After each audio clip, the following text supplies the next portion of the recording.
Ассалаумағалейкум қазақ елі. 2017 жылы көрсетілген эксподағы жасыл энергия міне бір түрі.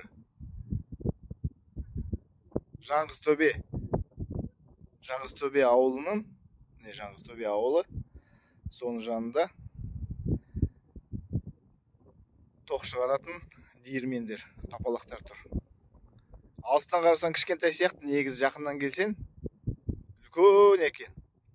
Артындағы тұрған генераторлары кәдімгі мәшін сияқты ма, үлкен. Міне болашақтың энергиясы. Осы жақта әрдайым жел соғып тұрады. Міне қараңыздар. Көрдіңіздер ма? Міне айланып тұр. Міне кәдімгідей жел соғып тұр. Қапалақтар айланып тұр. Айланғаннан кейін тоқты өңдеп тұр. Осындай бізде әрқашан жел соғып тұратын Қазақстанда жерлер көп. Біз соны қарастыруымыз керек. Содан кейін су энергия станциясын қолдануымыз керек.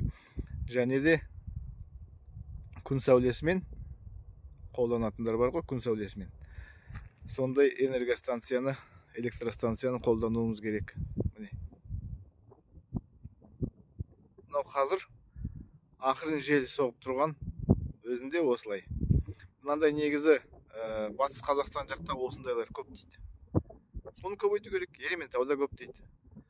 Атом электростанциясын салып, әсіресе оны Ресей салса, бізге қажет жоқ. Тағы да айта кетемін. Осындайға біз қарсы емеспіз, атом электростанциясына қарсымыз. Референдумға 15 миллиардтан астам ақшаны жұмсап, бекерден бекер, содан кейін 15 жыл атом электростанциясын салып, ол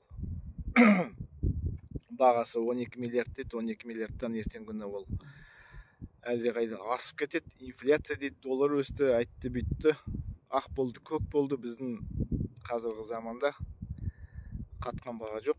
Бізде тек қана алға баға өсе береді. Осындайды қолдауымыз керек. Міне істеп тұр.